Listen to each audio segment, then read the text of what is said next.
নমস্কার বন্ধুরা, আমি আপনাদের সবাইকে স্বাগত জানাই।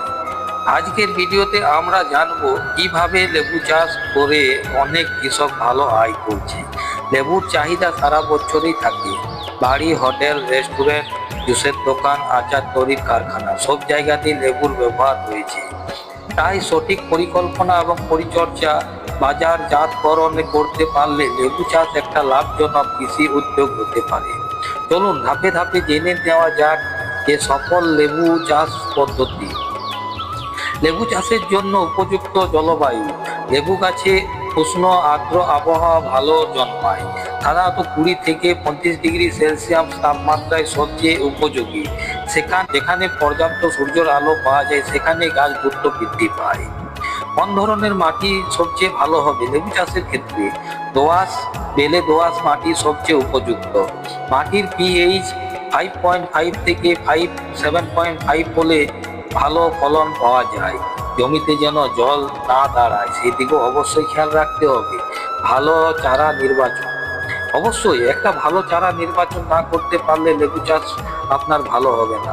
সফল চাষের প্রথম শর্তই হলো ভালো মানের কলম করা গ্রাফটেড চারা ব্যবহার। রোগ মুক্ত, সবল এবং বিশ্বস্ত নার্সারি থেকে চারা কিনুন।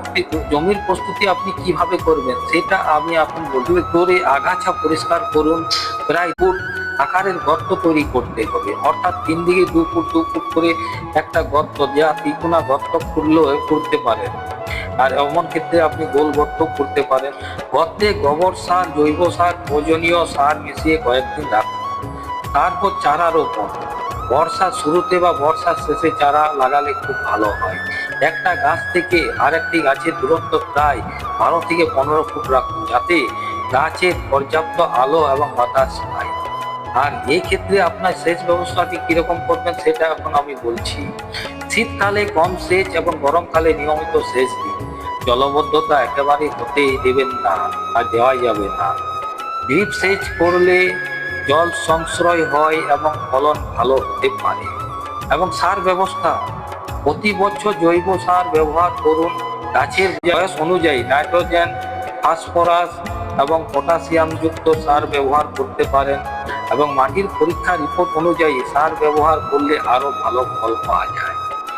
এছাড়া আরেকটা নিয়ন্ত্রণ করতে হবে, সেটা হচ্ছে আগাছা নিয়ন্ত্রণ। আর গাছের চারপাশ পরিষ্কার রাখুন, আগাছা নিয়ন্ত্রণ করুন। আগাছা বেশি হলে গাছের বৃদ্ধি কমে যায়, রোগের ঝুঁকি বাড়ে। এছাড়া রোগ আর পোকামাকড়ের দমন, সেটা আপনি কিভাবে করবেন? লেবু গাছে লিফ মাইনার, এফিড আর ফলমাছি ও বিভিন্ন ছত্রাকজনিত রোগ দেখা দিতে পারে। নিয়মিত গাছের পর্যবেক্ষণ করুন। প্রয়োজন হলে কৃষি বিশেষজ্ঞের পরামর্শ অনুযায়ী অনুমোদিত বলাইনাশক ব্যবহার করুন। ফল সংগ্রহ। চারা গাছ লাগানোর প্রায় 2 থেকে 3 বছর পর ফল আসতে শুরু করবে। লেবুর রং, আকার এবং পরিপক্কতা দেখে সংগ্রহ করুন। সঠিক সময়ে তুললে বাজারে ভালো দাম পাওয়া যায়। বাজারজাতকরণ। স্থানীয় বাজার, পাইকারি বাজার, hotel, restaurant, super market, online বিক্রির সুযোগ খুঁজুন। সঠিক প্যাকেজিং করলে দূর বাজারও ভালো দামে বিক্রি করা যায়। আয়ের সম্ভাবনা। অনেক সফল কৃষক উন্নত জাতের লেবু, আধুনিক পরিচর্যা এবং ভালো বাজার ব্যবস্থাপনার মাধ্যমে উল্লেখযোগ্য লাভ করছেন। তবে আয় নির্ভর করে জমির পরিমাণ এবং গাছের সংখ্যা এবং ফলন, উৎপাদন এবং খরচ এবং বাজার দামের উপর। তাই সবাই মাসে লাখ লাখ টাকা আয় করে এমন নিশ্চয়তা দেওয়া যায় না। পরিকল্পিতভাবে চাষ করলে লাভের সম্ভাবনা অবশ্যই বাড়ে। সফলতার কয়েকটা গুরুত্বপূর্ণ পরামর্শ হলো: সবচেয়ে উন্নত মানের জাতের চারা ব্যবহার করুন, জৈব সার নিয়মিত ব্যবহার করুন, নিয়মিত গাছের ছাঁটাই করুন এবং সময় মতো সেচ এবং সার দিন। রোগ দেখা দিলে দ্রুত ব্যবস্থা নিন এবং বাজার সম্পর্কে আগে থেকে পরিকল্পনা করে রাখুন। বন্ধুরা, লেবু চাষ সঠিকভাবে করলে দীর্ঘমেয়াদী এবং আয়ের একটা ভালো উৎস হতে পারে। তবে সফলতার জন্য প্রয়োজন ধৈর্য, নিয়মিত পরিচর্যা এবং আধুনিক কৃষি পদ্ধতির অনুসরণ করা। ভিডিও যদি ভালো লাগে তাহলে একটি লাইক করুন।